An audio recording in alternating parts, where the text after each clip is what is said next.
Now, as we mentioned earlier on this morning, the tragic death of Nicky Graham at the age of just 38 has once again brought the serious issue of eating disorders back into the public eye.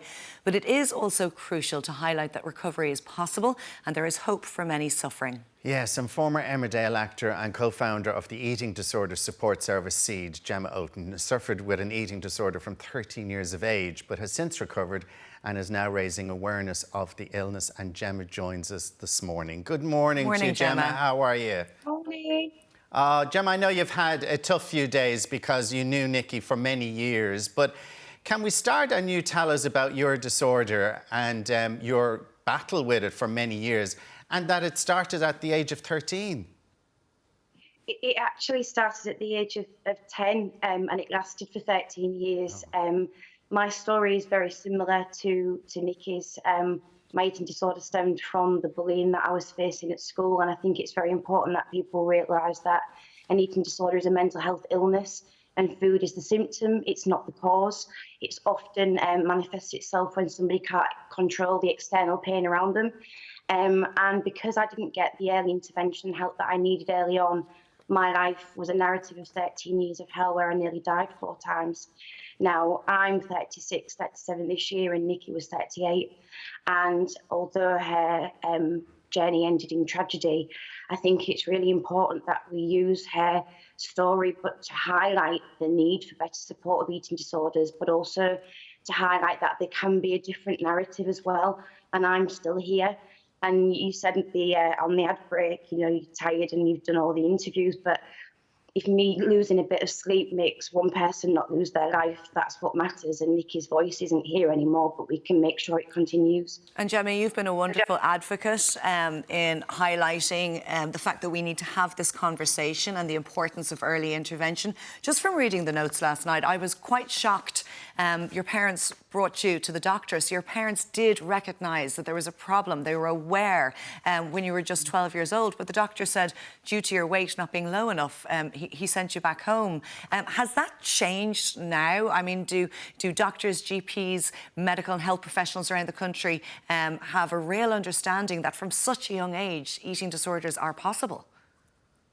I think that the conversation is happening, it's changing, but there's still so much more that needs to be done. We at SEED are still seeing people come to us because they can't get the help that they need because they don't meet a BMI threshold.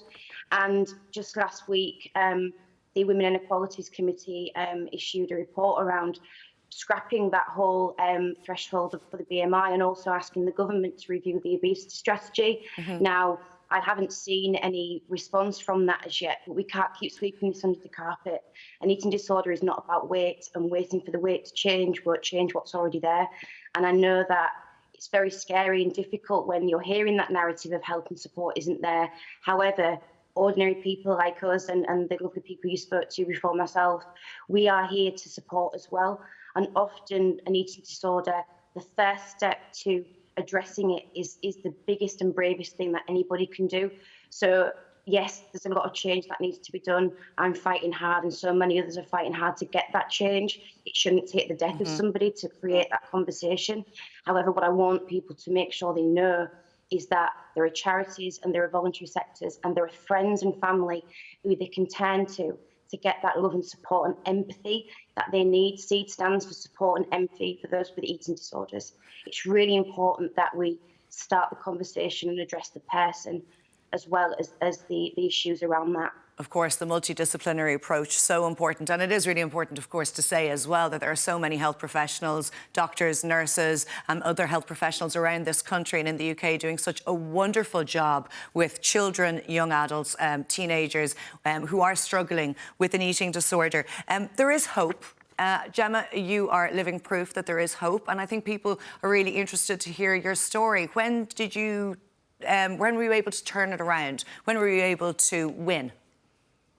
I think the turning point for me came, I had a heart attack at the age of 18 and it was then followed by a bowel prolapse. And I'm saying these things not to scare anybody, but to make sure people know that this isn't a sensationalised story. Eating disorders are not glamorous. You know, they are very, very serious mental health illnesses that can take lives, as we know. But for me, it was that moment of going, well, I can't do this anymore. I got to my lowest ebb, but I also had to deal with a dear friend of mine who took his own life, and it made me realise that I was doing the exact same thing as what he had gone through, but I was doing it much slower and right in front of my parents' eyes. And for me, that was the turning point of going, life is precious, and I can fight this and I can beat this. And I think what's important is people think often going through an eating disorder that is their way of coping and they can deal with things in their life, but actually an eating disorder is the complete opposite. It takes away everything. It makes you believe that you've got control, but you've lost control over everything. And it's so important that anybody out there realises that they matter. They are worth fighting for, and there is a life and a hope after recovery, after an eating disorder. Recovery is not easy. I'm not going to sit here and say it is. It's very difficult. It requires bravery and guts and strength. But if I can do it, knowing where I was, I know anybody can. And I think the moment of change for me was that fight, that little spark. And also what was really important, and I think if your viewers are going through this as a parent or a loved one, was that mum and dad were amazing in terms of going, right, we need to bring our daughter back. Because what an eating disorder does is it takes over the whole narrative of somebody's life. And it's really important to remember that there's a person, there's a loved one. And when mum and dad started to talk to me about me as a person and reminded me who Gemma was, I started to regain my confidence that the eating disorder was not going to win. And I think that's really key when it comes to, we get asked so many times over, how do I speak to somebody? You speak to your loved one. And Gemma, can I ask you then, for parents who may think that their child, their daughter, their son has this problem, were you open with your parents, or were you hiding this disorder? Did you say, oh yeah, I've just eaten, or I ate earlier on, so I don't need to have dinner now? And do you know that type of thing where you're not being honest with them? Yeah, I think it's the changes like that, of course, like when you start to say, oh, I've eaten already and I've been there for my tea or my breakfast, or I ate at school. But I think one of the key things that mum and dad have always been brilliant with in terms of when we've helped people through our charity is that it's looking for the changes in the person. So it's also, yes, of course, it's the external, well, they're not eating or they're avoiding or they're going to the bathroom after meal times, but it's about also the personality. One of the key things for me was that I changed from this bubbly, outgoing, happy-go-lucky young girl to being what my dad described as a shell of my former self. You know, I became very introverted. I wanted to be on my own. I stopped getting involved in activities. And I think it's really important that we look again at the person, not just the habits or the issues. It's about knowing the personality traits of that person and how you can see them like sort of withdrawing into themselves, if that makes sense. Yeah. And Gemma, I met Nikki many times at different events and stuff in the UK and here in Ireland. And she always struck me as, oh, so vulnerable, but so lovely and so gorgeous. But there was always a fragility there with her. Did you find that? Yeah, I mean, the thing with Nikki was when we met, you know, on the showbiz circuit, you know, when I got Emmerdale like 10 years ago, and when we met, she knew I knew and I knew she knew because we'd both been speaking out about eating disorders.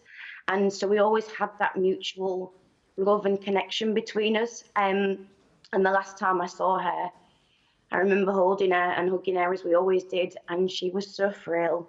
And I remember saying, Nikki, you okay? And she just looked at me and she said, yeah, no, Jem, I'm fine. And I was like, Nikki, no, are you okay? And she said, oh, well, it is what it is. And I said, no, Nikki, it's not. It's not. You are so important and you matter. And I think, you know, one thing that is really important for me is that we remember the bubbly, wonderful beacon of light that she was when she walked into a room. And I know, thank goodness, that I have the blessing of those closest to her to carry on this conversation and speak about Nikki. And I know that it's really important, and she'll be up there looking down knowing that her passing won't be in vain and that it will help save other people's lives. Gemma, it is a vital conversation to have, and we're so glad that you're able to join us today. Thank you so much. And keep well. Thank you. Keep well.